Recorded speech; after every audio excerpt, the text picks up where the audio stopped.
for me, it's now I'm trying to embrace the fact that it's just a journey that I'm enjoying and that it's just bringing me closer to a physique that I always dreamed of, and that I could never have.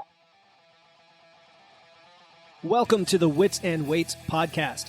I'm your host, Philip Pape, and this twice-a-week podcast is dedicated to helping you achieve physical self-mastery by getting stronger, optimizing your nutrition, and upgrading your body composition. We'll uncover science-backed strategies for movement, metabolism, muscle, and mindset with a skeptical eye on the fitness industry so you can look and feel your absolute best. Let's dive right in. Wits and Weights community, welcome to another episode of the Wits and Weights podcast. Today, I am thrilled to sit down with Isis Alvarado, a longtime member of the Wits and Weights community and a fitness and health enthusiast with a 15-year journey marked by personal struggles and triumphs, which is exactly what we're going to talk about today. Isis isn't just a fitness enthusiast.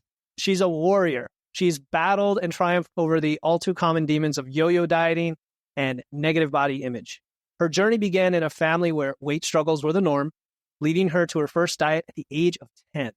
This early challenge set the stage for a life-altering journey through the highs and lows of self-identity, health, and well-being.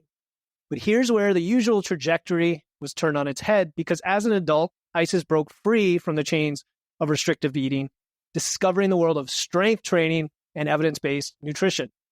This wasn't just a physical transformation, though. It was mental and emotional, and her story is about the power of resilience, the importance of having solid information rather than misinformation, and the transformative impact of a balanced and sustainable approach to fitness and nutrition. In our conversation today, you're not just going to hear another transformation story. You're going to learn the real, tangible strategies that Isis used to overhaul her relationship with food and her body.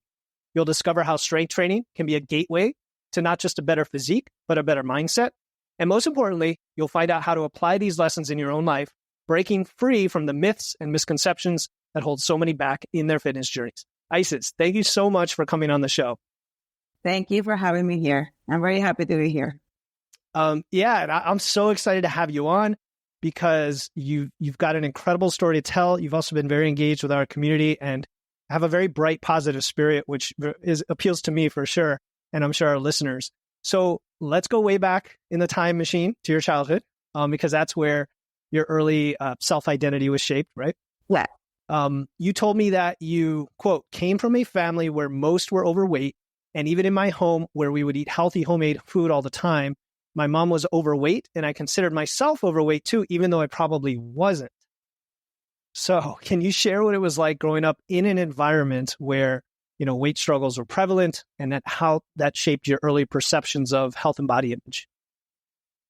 Well, yeah, ever since I can remember, I remember hearing my mom and my aunts talking about diets, about that diet that made them lose like 10 kilos each with that doctor, so it was like kind of romanticizing this diet culture, losing weight. And they would see it as, like this, for example, this diet that it was the Atkins diet, something like the keto diet or something.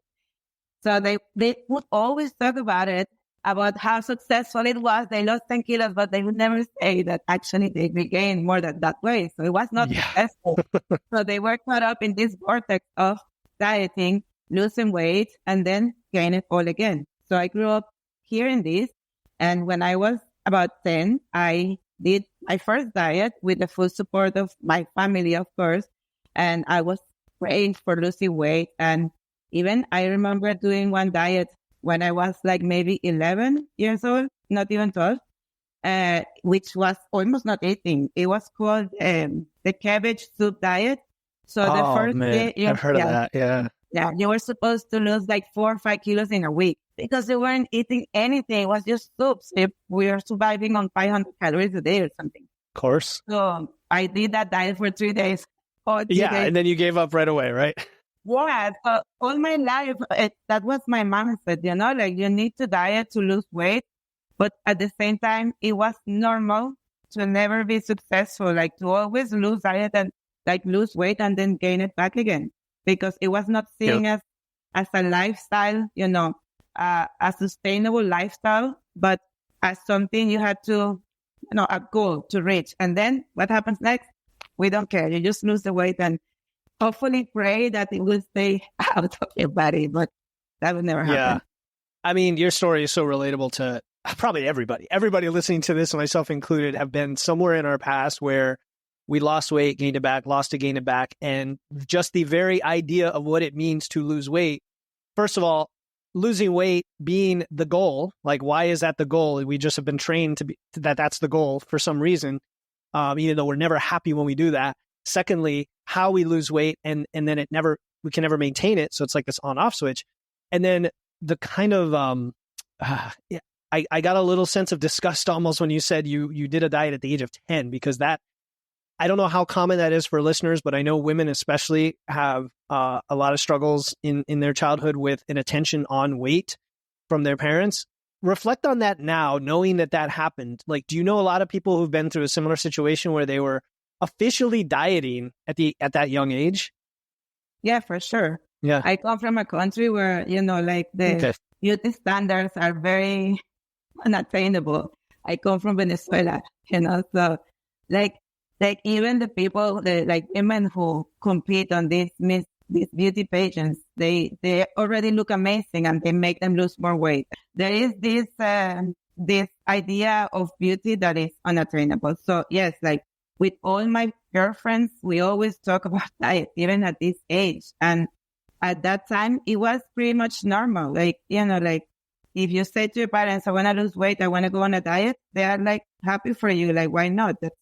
That's what they thought was good, So like reflecting on that, it's actually for me, like the biggest damage that it did for me was the toxic relationship with food that I started developing from that age, because I would see food as something that will make me be fat, So I started creating that mindset that you need to eat as little as possible, do as much as exercise as possible in order to look a certain way, until I made that decision that I'm not going to diet anymore. I'm going to work out because I want to be healthy. I want to live a long life, but I'm not going to restrict myself anymore. So I'll be, fluffy forever. Yeah. No, I hear you. And you're right. Just the very image of certain foods like bread or potatoes, in some people's minds, it's like that equals fat. And I have clients all the time where I say, well, have you eaten potatoes? Like, that's a great option for satiety during fat loss. And like, yeah, well, that's carbs and I'm in fat loss. And you're saying to eat potatoes, like we just have these links to food. So, all right. So then let's fast forward a little bit, because then in your teenage and college years, you said that's when you started this yo-yo dieting, right? This lose weight, regain weight, lose weight, regain weight. And you said that you believed being fat was in your genes. And the only way to, and we mean like genetics, right? And the only way to keep away from that was through a lot of food restriction and exercise. A lot of listeners definitely believe, or I'm sure they think that their genetics are sort of hardwired and they're everything. And they're restricting food and they're doing lots of exercise, especially cardio. So tell us about your life at that time. Well, I did believe it was in my genes because all my aunts were, overweight, even my mom. And as I said, in my family, we eat very healthy. We rarely eat out, etc. But then I realized, my mom was, like all the time snacking and stuff, and that adds up, So she was actually overeating.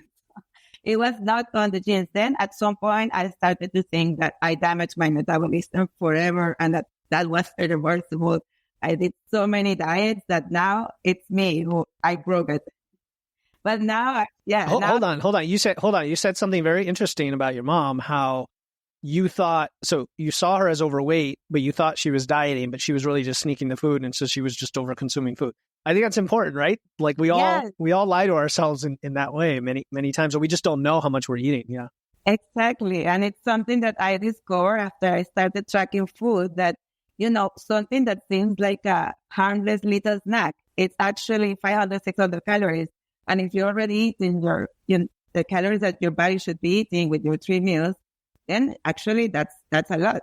Like if you do it 2-3 times a week, which is very often. If some people, they snack like all the time, and some people, they never do. Like my dad, he will never snack. But my mom, she's in the kitchen and she's always, like eating here and there. So of course, now that I realize It's like, yeah, I mean, she was overweight because she was eating more calories than what she was burning. It's not that, And then that leads to, well, now I'm overweight. Now I have to go on a diet, right? I have to just like cut all this weight as fast as possible to get back to some magic number.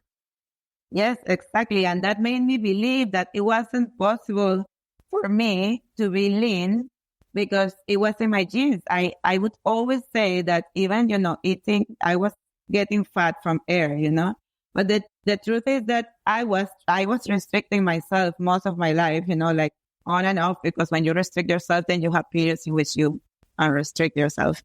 You become too free. And, the thing is that I was just making my metabolism slower. And at that time, and that's something I started also to understand with macro factor and seeing your expenditure going up and down. And I realized, of course, my body is just a perfectly good functioning body that was adapting to the little calories I was given it. And I should actually be thankful for that because my body was very good to adapt to that. And, I was not just losing all the weight. My body was just adapting like, you're eating less, now you function with less. Yeah. Yeah. And that's another great point for folks listening is that you could be, even if you're not losing weight, you could be in this perpetual low energy state where you're eating less than your body needs, but not so little that you're going to lose much weight. And now you're just underfed, your metabolism's lower, and you think that you have to eat way less calories than you do for losing weight or whatever it is. So, all these revelations are important, but let's continue getting you close to the present because I want to understand the experiences you went through because in early adulthood, you said that you promised yourself you were never going to diet again because you love food and the restrictions that you thought you needed to be lean were just too much to happily handle. And you started to exercise intensely and regularly and eat quote unquote super healthy, right? Lots of veggies, restricting carbs, having a huge list of foods you love but shouldn't eat because they make you fat. And you thought you could never be lean because it would take too much effort and you couldn't sustain it. So again, clean eating, cutting out carbs, thinking of foods as good and bad. Just this is your relationship with food at the time, right? Still not the healthiest. Not healthy at all. Yeah.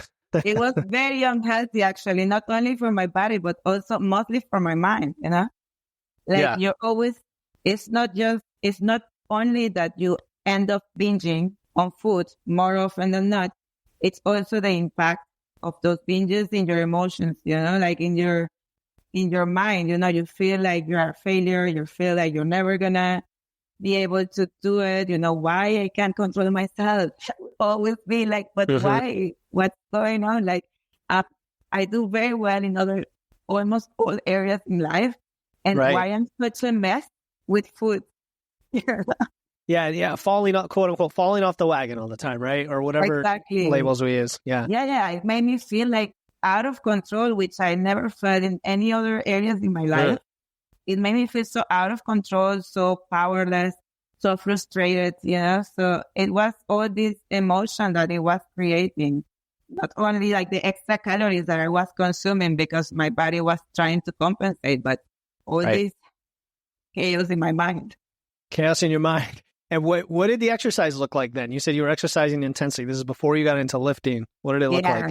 Yeah. Well, I was at the end when I stopped to HIIT, doing 30, 40, 50 minutes of HIIT. But I went through almost everything I could find. I once did this one called Insanity. Probably you heard about it. Oh, yeah, It was awful. It was awful. Is that P90? Was that Beachbody? One of those programs? Yeah. It was super intense for like an hour. Already the warm-up was like leaving me exhausted, and I'm not a lazy person. Like, what am I doing to myself? So, yeah. At the end, plus, it wasn't fun, was it? It probably wasn't fun either. No. I was not enjoying it. And I ended up like sticking to HIIT for the longest because it was short intervals of time. So I would, in my mind, it would be just 30 seconds. You can do 30 seconds per month. Right. I think so. It would feel easier. It would feel more manageable, but I never really enjoyed it. I always did it and I felt very well afterwards. And I could see that, it would help my body somehow. I never looked like really fit, but I also didn't look unfit. So I says I can I mean, doing CrossFit for 8 years, I can relate to that where like, because people have asked me that, well, were you in shape? And I said, well, conditioning was there. Like you had pretty good heart health probably. Yeah. And you burned a lot of calories kind of, but your body probably compensated a little bit as well. But it's because you're just working so much and putting all this intense work in. And we're not saying HIIT's bad, right? Like even as a lifter, a few HIIT sessions can be a great thing especially if you can make them enjoyable. But that was your only mode of exercise, which sounds like torture. Yeah, it was. Okay. So now let's get to the fun stuff. We come to like about a year and a half ago, you started lifting, right? Is that about right? Yeah, A year and a half about ago? less than a year and a half. A year and a Less few than a months. year. Okay. Yeah. Yeah. And you said that there was this significant shift in your approach to health and fitness now as an adult, less than a year and a half ago. What was the catalyst? What was the thing that led you to break away from the cycle of the eating stuff, restrictive eating and yo-yo dieting, but also the training? So first it started with the training. I was doing HIIT at home. I had bought some, after the pandemic, I ended up buying a few things here and there. Mm-hmm. And then I met this friend who was a personal trainer and she had been training all her life. And she told me, let's work out together a couple of days a week. And I was happy to because I never had friends who wanted to work out with me. On the contrary, like I had to beg them and they would be like, right. No.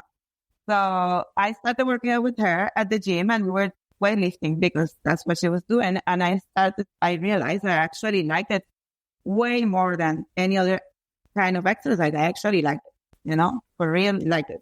So I started weightlifting with her, but we were just, we didn't follow any strategy. We were just there.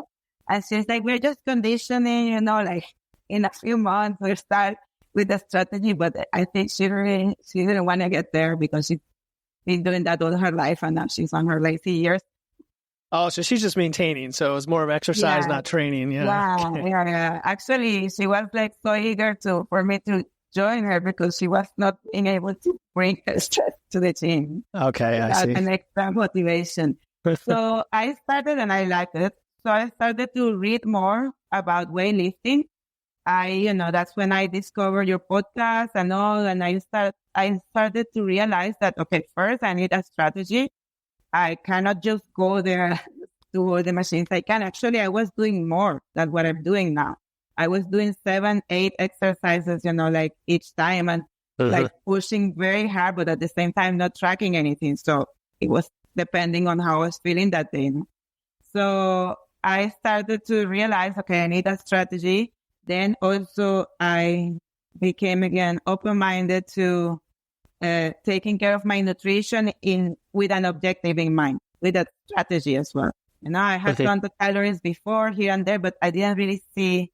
I didn't know how many calories I had to eat. You do these calculations online, but they don't work for you. The calculations I did online were not correct after, using macrofactor for a while. So I didn't really see results. So eventually I matched these two together. I said, now I'm going to try it. I started studying, listening to your podcast from the beginning, taking notes, and I started doing progressive overload. I didn't design. I took it from different sources, my workouts.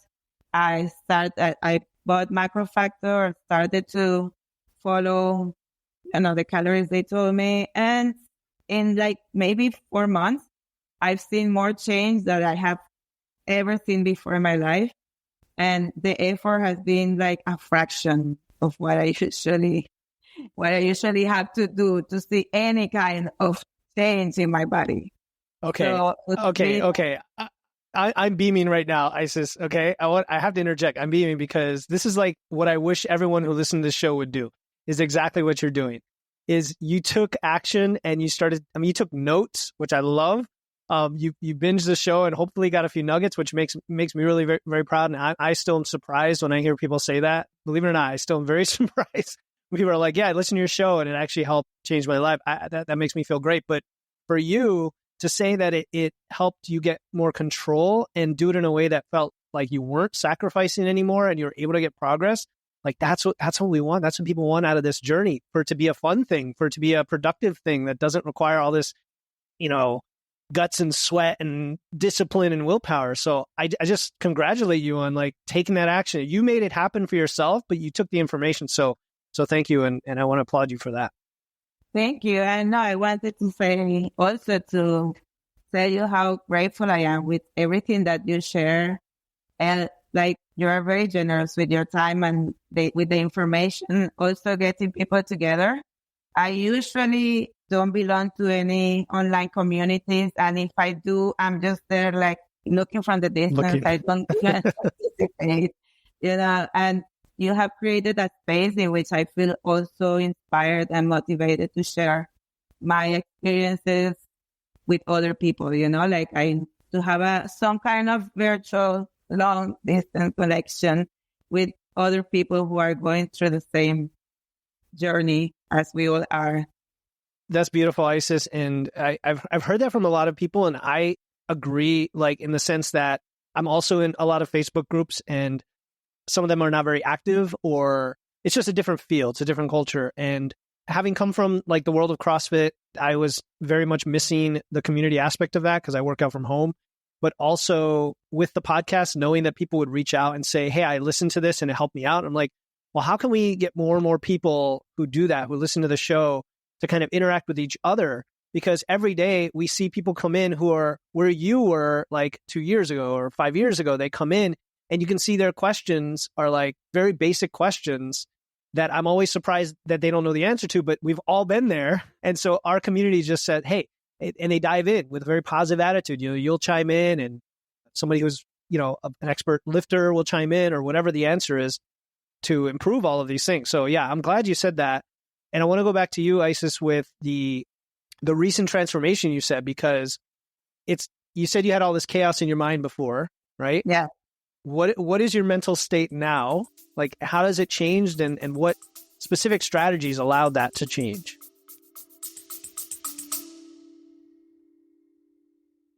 Hey there, it's Philip from Wits and Weights. We are running a special listener survey all this month of February, and I'd love your input.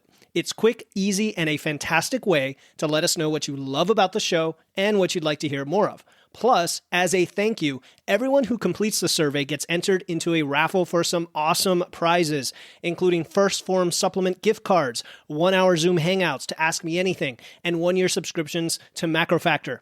Just head over to witsandweights.com/survey or click the link in the show notes. This is your chance to shape the future of the Wits and Weights podcast. Again, go to witsandweights.com/survey or click the link in the show notes. Thanks for tuning in. And now back to the show. Well, and I have diagnosed myself with that I have a toxic relationship with food, and that I'm an emotional eater, etc., etc. But then also I realized that the biggest trigger for me was my food restriction. I never was an emotional eater, as in, I was going through some traumas or bullying or whatever, and eating. No, my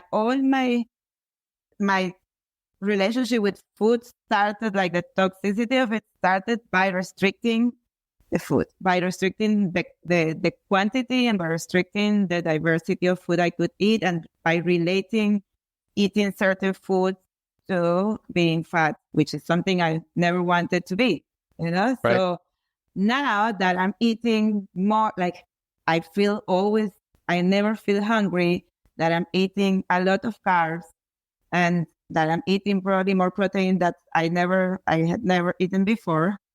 It's the desire to binge is almost never there. That's for once. And for like the other thing is that I also wanted to thank you for is you talked so much about the sustainability that it finally made a way inside of my mind.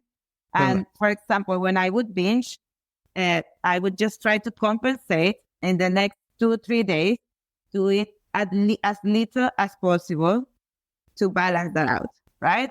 So at some point, I realized that this is not sustainable.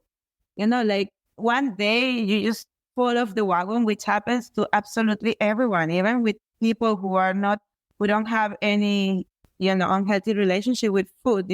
You'll hear them talk about how they finish the bag of Doritos or whatever, and I'm here punishing myself because I did that instead of just, it's okay. I ate 1,000 calories extra. So what? Like Yep. maybe if I'm trying to lose weight, it's just gonna, it's gonna delay Slow you down a tiny something, bit. Yeah. and Yeah. there is no end goal anymore. Like this is just a process for me. So it's not like before when with this diet mentality, I want to lose 10 kilos and that was the end goal. Now it's like I'm just trying to make myself stronger, and hopefully that would also shed the extra fat. And just it's more like a vague goal. Like the goal is actually in the process, to follow this process in a way that is sustainable for my body and for my mind. So this constant mentioning of sustainability also shifted something in my relationship with food, in my binges. Like now if I do, which is very like rare, it's just an isolated event. Before I would binge and then I would try to restrict myself in the next 2-3 days to compensate the calories. So then I would end up binging again 1 day or 2 days later. So it would be always like 3-4 binges in a week instead of just one. Just take it, because also when you see it as, black and white, this is bad, I did something wrong, it also brings, the guilt, the feeling of not being enough, but like, what's wrong with me? So that makes you self-sabotage again. So it's all, like all this process has also helped me a lot mentally and emotionally in my relationship with food. I'm starting to see things with a completely different filter. And I it's love much it. Yeah. easier. I don't like now the last time I binged, it was the day that my period came. I just like ate a bunch of stuff. I was like, what just happened? Why? And then my period came. I was like, okay. Now I get it. Exactly. So it's I don't feel bad about it. It's like, okay, whatever. Like life goes on. I'm not gonna change anything. Absolutely anything. Isis, you have such a level of self-awareness, and you're right that like the buzzwords we use, like sustainability, I say it all the time, and I think it can be overused when you don't explain what that means. And I think you did a really great job explaining different facets of what we mean by sustainability. So what you basically said was, overall, that I heard, is it's part of your life, it's part of your process. You don't think of it as dieting or not dieting. And you talked about the binge restrict cycle. You can't binge on a regular basis if you're not also restricting on a regular basis to have that cycle. So if you're simply accepting that you can enjoy the food you like, incorporate them, plan for them. Obviously, we don't want to eat to excess or do anything in excess. We don't want to do that, but your body won't feel great when you do that anyway. So incorporate the things you love. Like you said, you're hardly ever hungry, right? And maybe you still go off a little bit here and there because of hormones, because of your period, but it doesn't matter. You accept it, it's reality, and you move to the next day. You also said that the goal is in the process. I love that quote. You said it's just a process. The goal is in the process. And every day we can have goals, right? Whether it's training or, hitting our macros or making sure that we are satisfied, or non-fitness related goals as well. I agree. That's how we make things sustainable. It's just going after those on a regular basis and then pushing the comfort zone a little bit on the areas where we want to improve. Last thing you said was the no guilt from the black and white mentality. So again, same philosophy, same principle of just do things in moderation, right? Do things in a way that you can live with sustainably, so you don't have that dieting mentality. And then finally, you mentioned getting stronger, which we all love here, because if you have a goal to be athletic or strong or, build muscle, it allows the food to support that. And then you're never really restricting. And of course, you can go through a fat loss phase. We talk about that all the time. Sometimes you do have to do a level of calorie restriction with it for a fat loss phase, but you're still not restricting the types of foods you eat. So thank you for kind of laying the whole masterclass out of sustainability, Isis. So yeah, that was just a lot of commentary. So let me ask you another question, because strength training was critical and it still is critical to your transformation. No more P90 intensity workouts, right? No way, Or never again. so, Never. so how is it? Tell us about your training. What does it feel like? How has it transformed your physique and your mind? So because it's okay to want to have like a great looking body, you know, and I think Oh, you do, but in a sure. healthy way. So tell us about all that.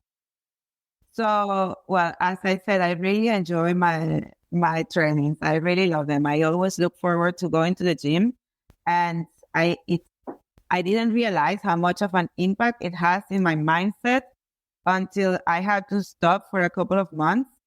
And and I was also going through some difficult times that were making me feel a little down. And the moment I went back to the gym, I did that first training after 2 months. I felt so empowered.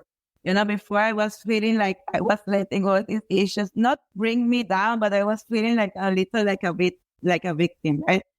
I just did that and I don't know what it did in my brain. I feel like I feel normal again, you know, like I feel like myself again. So definitely that I enjoy that. I enjoy like while I'm training, I like the fact that it's for me it's like a meditation because I have to focus on one single thought, which is like you can do 10 reps or whatever, how many reps I can do is like you can do it. So if my mind goes somewhere for like for a millisecond, then I like, oh, my strength goes. But if I think about like whatever, you know, like I have to boom, it's also it's a good mental exercise for me.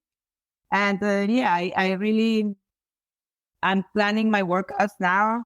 I plan, you know, the way that I'm gonna do, the reps that I'm gonna do.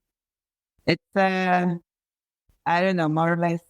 I don't know if that answers your It question. does. No, and it appeals to me in the whole structure behind it because what you're saying is that, you know, just so people are listening who may not be as familiar, we are talking about training where you have a plan, you have sets, reps, movements, Yeah. loads, all planned out, and then Yeah. you're executing on that. And there's a sense of empowerment and control. But I like that you could compare what it was like to not train for a while after having trained and then come back and realize, whoa, like I really want this in my life Yeah. because it's just mentally invigorating and you feel powerful and strong. And I have never seen anyone who didn't feel that way to some extent about strength training. Now, that's different from exercise and like randomly working out and all this high rep stuff and cardio. That's different than what you're talking about. You said this is like a form of mindfulness. It's a process. You focus. Like there's a common theme here. So you definitely answered the question. I want to inspire people that training can be more, it's more than just building muscle and getting strong. It's a lot of other things. Yeah. And actually, like if you're lucky enough to do it, like to do it with a friend, which I was doing before, hopefully I go back to doing it in a few months with my friend. It's also time for socializing. I really enjoy that. It was Cool. like our friend time, you know, we were in between sex. We just talk, you know, catch up on things, plan the weekend or whatever. So I like it. And, you know, like you have a lot of time for yourself. Now that I'm going alone, it's like a lot of me time. Okay, I have to do some research. I will have to do some online shopping in between sets, you know, information. Like, That's so true. Yeah. yeah, I love it. I know there is nothing I don't like about strength training, and yeah, it empowers me as well. And for sure, in my physique, I've never seen such change in my life. Even when I have lost like 20 pounds with a diet or something, I've never seen the change because actually, when you're just losing weight without strength training, your body's just becoming smaller, but very slowly, right? So you don't see it in the mirror. Maybe when you see a picture of how you were before, you're like, oh my God, did I look like that? You know, like you realize you have changed. But with strength training now, well, of course, following a plan, a strategy, in like 3-4 months, like now when I'm at the gym looking at, you know, the exercise, say like doing something and looking at myself in the mirror, I don't recognize my body. Like, wow. Yeah. Is that me? It's Look awesome. at all the muscles, you know, with that definition. So yeah, you see a change with strength training because it's like you are not only losing fat, you're building muscle. So you're like becoming a little smaller, which is not very noticeable, maybe, but the muscle is noticeable. Pops out. Yeah. Yeah. So it's actually very motivating. I mean, not that I need it to go to the gym because I'm lucky enough to, as I said, to really love everything about it, but I guess if you are not, so much into it. Yeah, no, it's true. I mean, like, I agree. And I mean, I can see your delts and shoulders right here popping, like on the screen. I mean, it's fun to have that physique, even when you gain some weight. Hi, my name is Lisa, and I'd like to give a big shout out to my nutrition coach, Philip. With his coaching, I have lost 17 pounds. He helped me identify the reason that I wanted to lose weight, and it's very simple: longevity. I want to be healthy, active, and independent until the day I die. He introduced me to this wonderful little app called Macro Factor. I got that part of my nutrition figured out. Along with that is the movement part of nutrition. There's a plan to it, and he really helped me with that. The other thing he helped me with was knowing that I need to get a lot of steps in. So the more steps you have, the higher your expenditure is, and the easier it is to lose weight. When it's presented to you like he presents it, it makes even more sense. And the other thing that he had was a hunger guide, and that really helped me. So thank you, Philip. So I wanted to ask you about that. Have you gone through a dedicated gaining phase where you actually gained a little fat as well? And what was that like? Or have you not done that yet? I'm starting. So you started. Okay. Yeah. Okay. Yeah, remember, I come from this mentality that putting on weight is bad. So this has been like a challenge for me. I was in a cut for 4 months, and I decided, okay, I think I'm ready to go into maintenance, which I'm now in maintenance, a little above maintenance, and I'm still I'm very happy with all that I eat. That's very exciting, but I'm still, mentally getting there to go into the gaining phase. I mean, it's going to be scary for me, but I trust the process now 100%. Good. Yeah, no. And I recently did that episode, right? Why I'm getting fluffy before I get jacked. So hopefully that helps. That's the one that inspired me to say, okay, it's time. Let's go. It's already 4 months in losing weight. It's just going to slow down my metabolism. And, I already look lean enough, before me when I started, it was very hard for me, even though it's recommended also to start. But my mind is still reluctant to if I see myself fluffy in the mirror to eat above my maintenance calories. But now it's okay, enough. You're looking already, fit enough. It's time to go into the gaining phase. Yeah. Which is what I'm doing. I've been 2 weeks at maintenance. So I'm going to stay 2 more weeks, and then I'm going to increase a little bit more considerably the calories. So I can. Okay, cool. Yeah. And if it's your first gaining phase ever, you're probably going to go after something like 0.2% a week or something like that. Maybe a couple pounds a month gain is what we're looking at. Yeah. Yeah. It's a couple of pounds a month. That will be something I'm comfortable with. Exactly. Yeah. And figure if you did that for 6 months, that's anywhere from 6 to 12 pounds, but you're going to gain, 6 pounds of muscle or something like that, which is incredible amount of muscle that you're going to gain. And what I'll say is when you're at that phase where you're kind of maybe not beginner anymore, but you're getting into intermediate phase now, you still have the chance of some body recomp along the way where, you may gain more muscle than you think, you may not. And it's embracing the things that you can control and that are a measure of your success in that phase, which is not leanness. It's your lifts, right? It's your muscle. Wow. It's even when you want to look in the mirror, it's focusing on your biceps and your shoulders and things that can be defined even while you're gaining weight, and not focusing so much on your belly or other spots that may gain a little more fat. It's, part of the process. Yeah, I'm still hoping that I can, even if I go into a slight surplus, I will still keep losing weight and building muscle. Yeah, you mean losing fat while gaining muscle, right? Losing fat and gaining muscle, because now I still can, even though I started lifting a year and a bit ago, I actually started lifting with a strategy 4 months ago. 4 months ago. So I'm still a beginner. So I can gain a lot of muscle. You definitely can. What are your thoughts though on if you do start to gain some fat? So for example, are you going to take body measurements like your waist circumference, biceps, things like that, so that you know whether it's muscle or fat? Well, now I'm trying to embrace the fact that, it's a journey, and doesn't matter. And, we all want this ideal body, focus on that. For me, now I'm trying to embrace the fact that it's just a journey that I'm enjoying, and that it's just bringing me closer to a physique that I always dreamed of, and that I could never have. So I'm of course, it's gonna, as I say, I have a lot of resistance to go into even maintenance. I was like, especially because it's so easy that it's like I feel I could continue on a cut for months on end because it didn't feel difficult for me, Right. compared to everything, all I have done in my life before that. So it's emotionally challenging for sure, but I'm willing to trust the process because it has worked so far. So For sure. And I can't wait to see your gains and see you get super strong during that phase. Exactly. If they all say it, they must be right. Yeah, it's funny because you say that it's going to be its own challenge, right? Because people always think of dieting and cutting and restricting as a challenge, so to speak, in the dieting mentality. But when you are gaining weight to gain muscle, it has its own challenges of doing that from a nutrition intake and carbs and performance perspective, which it's kind of fun, right? Because it's the other problem of like, I got to eat enough. Yeah, sure. And you you haven't experienced that yet, it sounds like, but when you that do, would be nice for me. it'll be another, it'll be nice. I would love it. Just give me more calories. Yeah. And it has its own, it'll teach you a lot of things as well as like you'll learn about yourself even more about the meal timing and carbs and stuff like that. And if you start to fall behind, Macrofactor will let you know, right? Because you'll start to flatline.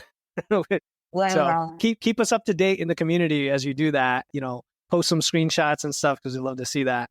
So, all right. I wanted to ask about information and misinformation because one of the things you mentioned was it took all those years before you finally found like this podcast and probably some others like it that you listen to now. How do people navigate through that today, knowing that there's so much junk on social media? There's just so many. The things that get all the attention are usually the extreme fringe ideas, or they're like the 1% of like cold baths and red light therapy and like all this stuff that just doesn't matter versus the basics. How do people navigate through all that? How do you do it? I don't know. Listen, for a long time, I thought it wasn't easy. I thought it's not, it can't be easy. So this is something that, like actually goes against a lot of what I believe, that I was not going to be hungry and that I was going to work out only 4 days a week, for very short intervals of time. So it's, I didn't really believe it could work until I decided to give it a try. And I think, I still have many friends from my childhood, from my college years, who are still struggling like with weight issues, and they are like barely eating, exercising a lot. And even sometimes I try to tell them, it seems like they're not ready to listen. So I guess when you are ready, the information will find you and you will be open to receive it. Because even my friends can see that it's working for me. They just don't, they want to go on 1 hour run, eat very little, etc. Yep. I'm like, okay, I guess it's not about the information. It's about you being ready for being ready. Yeah. Oh, so, that's so good. Yeah. All the information is there. And maybe this information passed through my eyes a while ago and I didn't listen because in my mindset at that time was still thinking that's not possible. How can it be? Like eating that much, just working out that little. Yeah. Oh, I just thought of something when you said that because for years I did low carb diets, and anytime I would see anything that said anything to the contrary, like, no, low carb diets are not necessary, carbs are good for performances, I would just, my confirmation bias or whatever bias I had was like, no, that can't be right. Like, and so I would ignore anything related to that, which would have led me down to this world of evidence-based fitness, right? Yeah. My first question to you is, have you shared this podcast with them? I have shared with one friend. Share the podcast with everybody. Just very passively say, hey, there's a podcast I really love. Not everybody listens to podcasts, but like, hey, this is my favorite podcast. Send it to them. I'm a shameless plug on my part, but honestly, if it helped you, hopefully it could help them, right? For sure. Then that's what we all want, to help each other, to support each other, to share what has worked for us. But I was also doing keto low carb for so long. And also because I realized that nutrition, it's like, and like many things in life, is like a religion, Yes. So people It's like get, a religion. there is Yeah. not one universal truth, even amongst professionals. Mhm. So people, you get biased with what you believe in.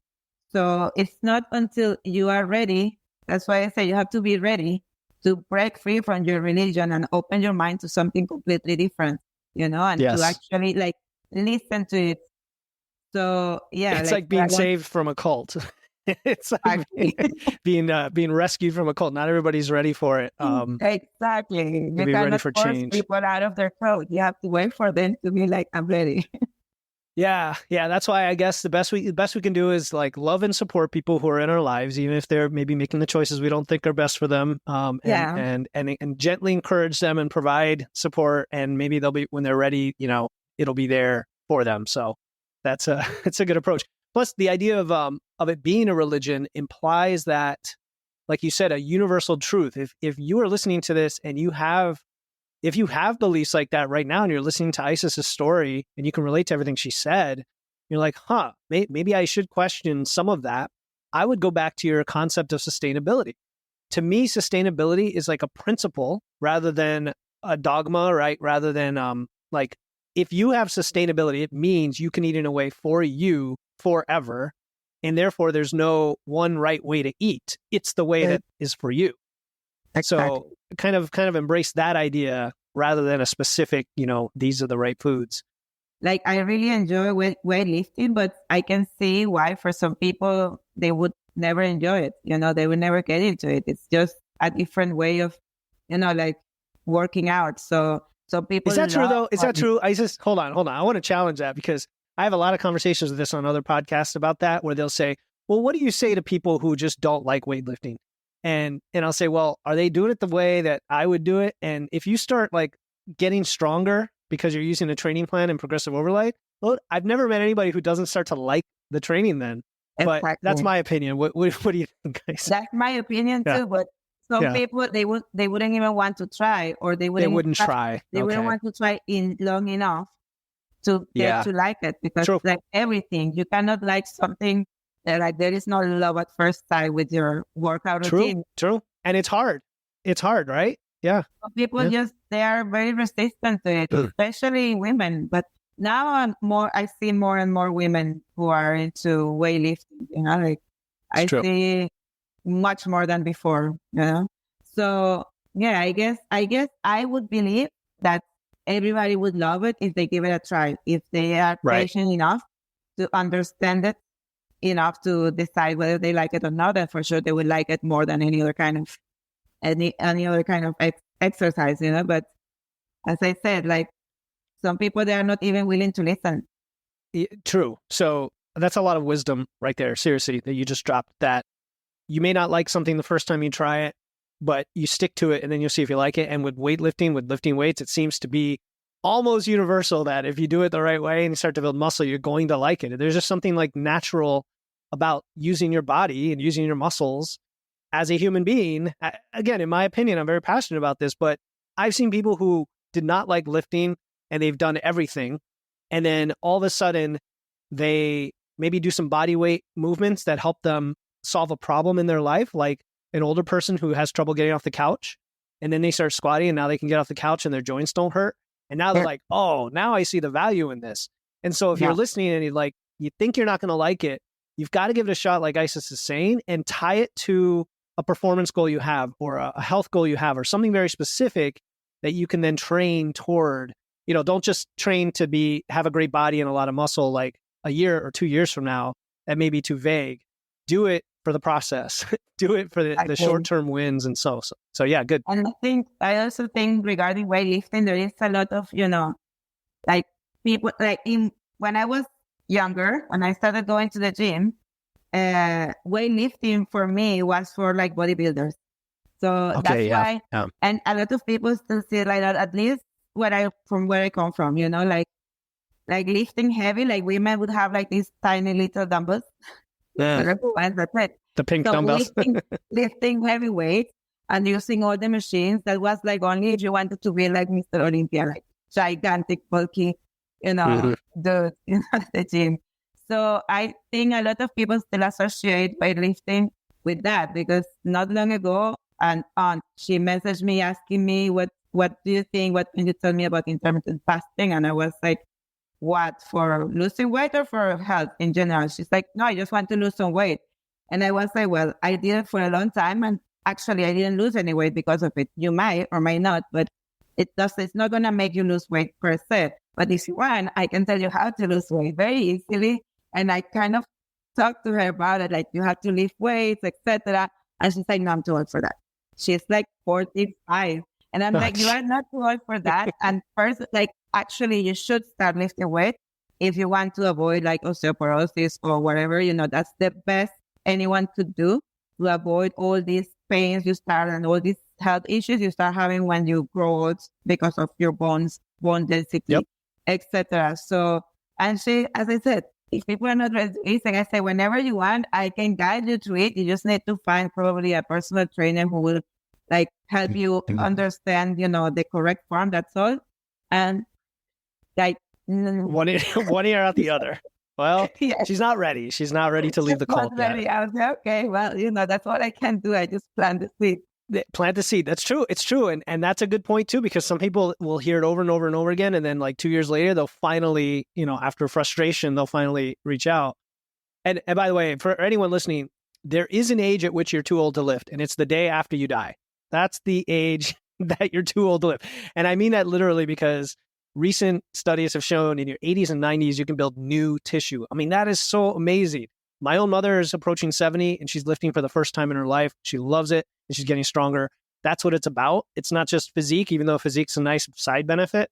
It's about being a human. Like we're mechanical, right? We have these joints and skeletal muscle. And if we don't use it, it all just starts to waste and you start to get frail. And just like anybody else you see walking around, your trajectory is poor health, metabolic disease, and all of that. And Isis here is like staving all of that off. She's getting younger every year of her life by lifting. So what else has it improved in your life besides, the physical and mental, like relationships, career, personal goals, anything else? Well, I mean, already the emotional part of it and the physical part of it is like a lot. I mean, emotionally, it has improved a lot. As I said, this period in which I was like a little bit too down, like working out made me feel like myself again. That's already a huge improvement. I realized that exercise, and it's not just exercise just because I exercise, because if I had done some HIIT or some cardio or whatever, I wouldn't have felt the same. I would have felt like, I'm tired. Just tired and exhausted. Not empowered. Yeah, it makes me feel empowered, and that's I would say that affects indirectly every single aspect in my life for sure. Beautiful. Yeah, no, that we hear that a lot of the confidence you get. Sometimes it feeds into other areas where maybe you make a decision you would have made otherwise, or take work on personal development, or you speak up at work or something. Sometimes people have a very specific thing they tie it to with confidence. You're already a very confident person, it seems. I suspect a lot of that is inherent in you as well over the years. But the fact that you've found yourself and you've kind of got past the emotional side of it, and now it's more positive, I can just see it on your face and how you talk. And I think that alone you're going to inspire a lot of people just in general by your interactions with them. It sounds like already you're doing that, as well as being on the show. I don't want to give the show too much credit, but like seriously, you're gonna inspire a lot of people because it's just so positive. That's my hope. Sure. I hate to hear people struggling with their weight issues. Every time I talk with my college friends, they're always like telling me how hard it is, why they cannot lose weight, and they are like doing everything and they're eating. They tell me what they eat. I'm like, oh my God, they just need to eat more. You know what? You're going to share this episode with them, right? All your friends, for sure, everyone like, hey, look at me. I'm on this I'm famous. I'm on this show now. Millions of downloads, and share it with them. And then maybe they'll get the message and they'll laugh because we're saying all these things about them. But then again, this is our religion. They're probably There you go. They are part of another faith. They're gonna be like that. Yeah, maybe you never know. You might be surprised. No, for sure. Surprised. Like, we're gonna give them the benefit of the doubt when they're watching this. Exactly. No, for sure. I think a lot of people, like it just takes time. It takes time for some people to like get the message and be ready, for sure. So tying this all together, for listeners who might be where you once were, right? If they're feeling stuck in the unhealthy patterns, maybe it's your friends who are listening to this, but anybody who's listening, what practical advice do you want to give them? Like one or two simple tips to start their own journey, or thought of another way, what would you have told yourself, like 15 years ago to kind of jumpstart this, knowing that there's the mental piece that you have to get past, this religion of like bias that you have to get past? What would you say? Well, I would say that definitely like things are simpler than what you think they should be. And consistency and sustainability is my magic ingredients in this part of my journey. Like being consistent, because I don't see it anymore as an end goal to lose this amount of kilos. So it means that it's just my life journey.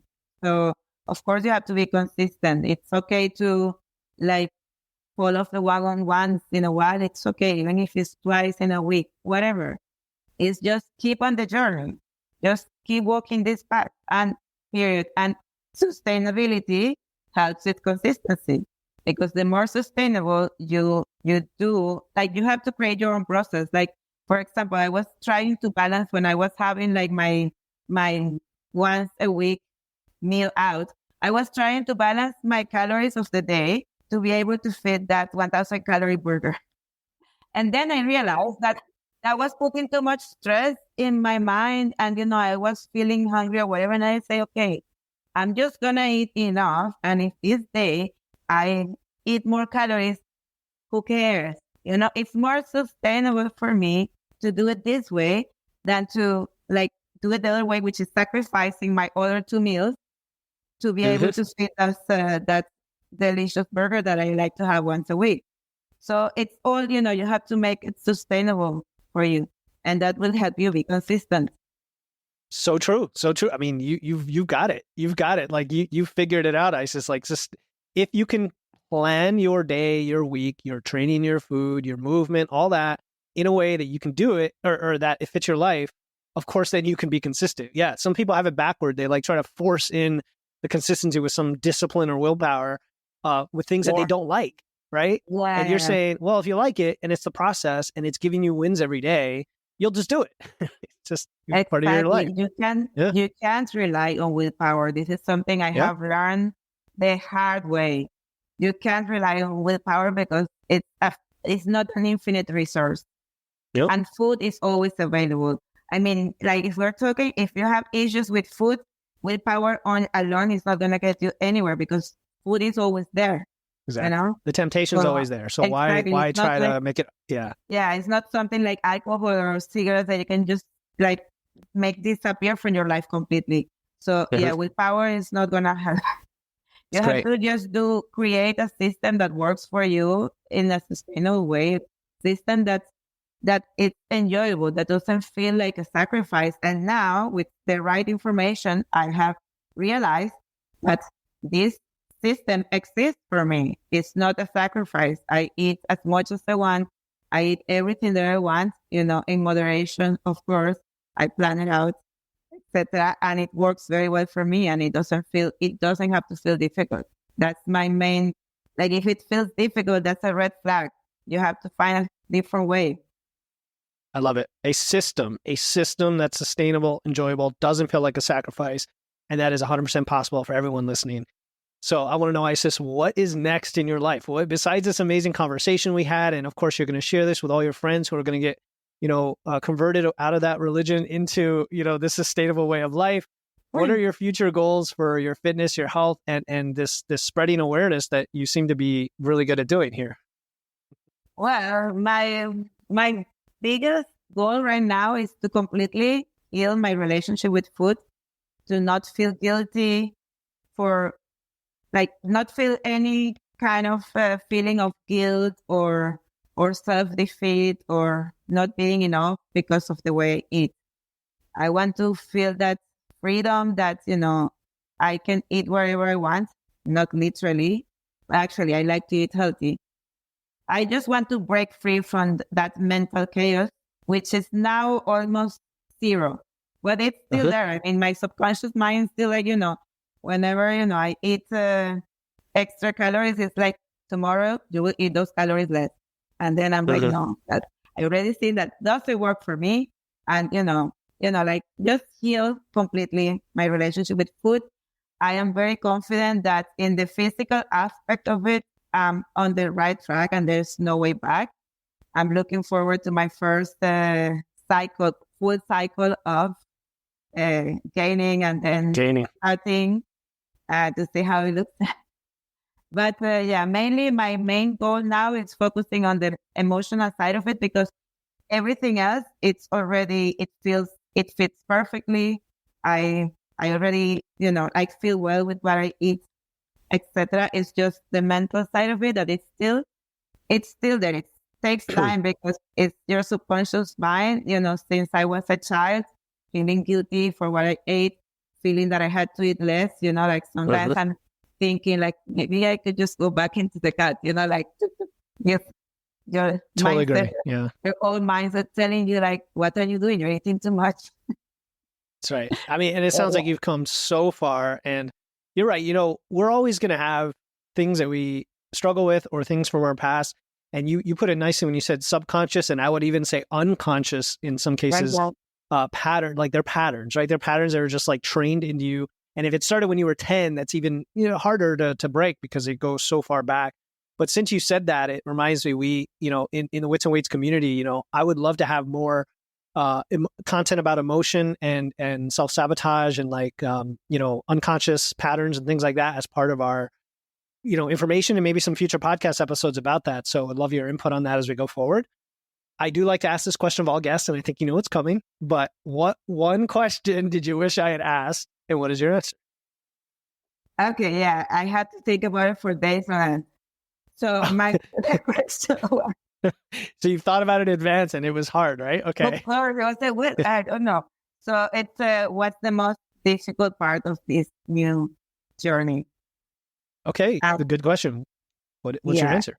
And the answer is the emotional part of it, the transitioning from the old mentality that I have to do more, sacrifice more, eat less, etc., to this new mentality of things have to be simple and easy, because it's kind of like, it's like counterintuitive, It's like when you are afraid of heights and you're gonna jump. Even if you tell your mind, I'm safe, it's safe to jump, let's do it.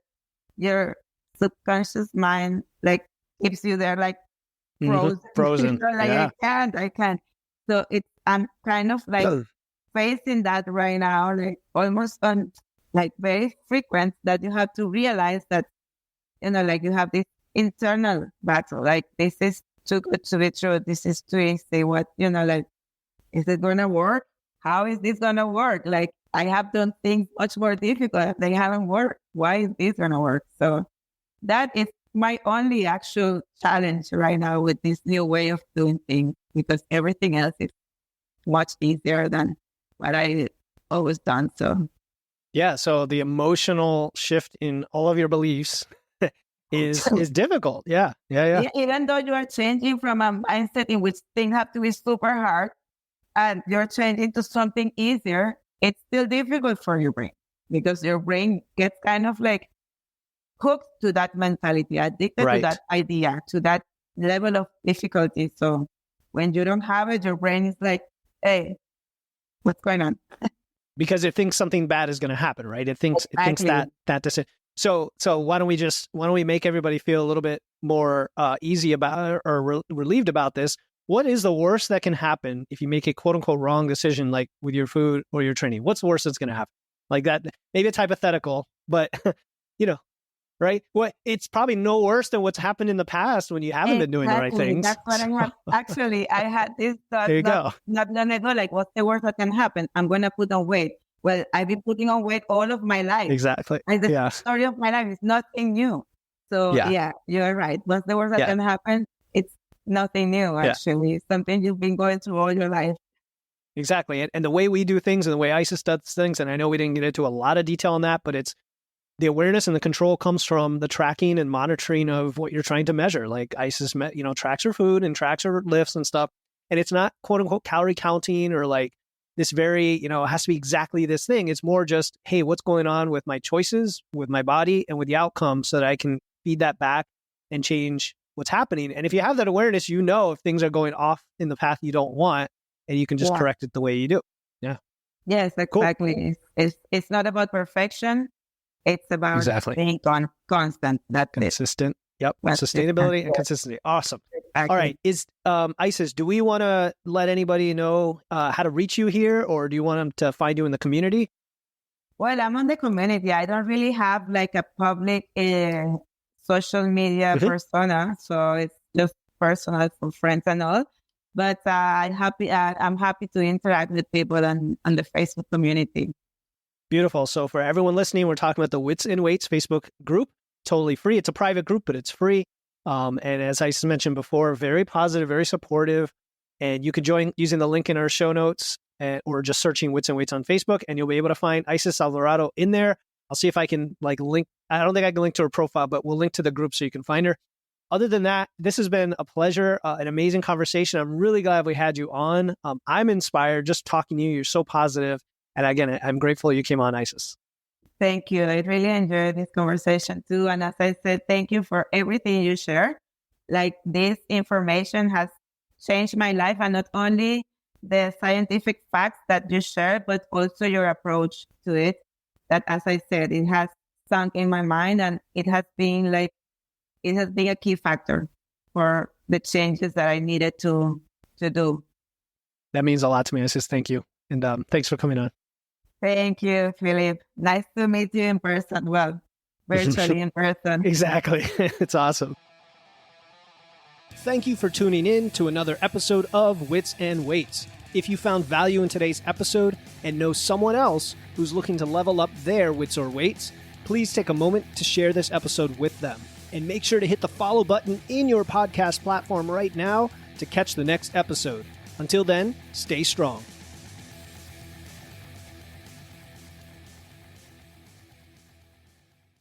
Hey, before you go, I want to let you know about a free resource I have. They are free guides on everything from fat loss to eating out to building muscle to managing hunger to figuring out the best macros for you and more being added all the time. You want to get the most out of these podcasts and your time to look and feel your best, and these free guides will give you a quick and easy way to know what to do. If you want to get your hands on these completely free guides, you can head over to witsandweights.com/free. That's witsandweights.com/free to get your free guides and level up your results today.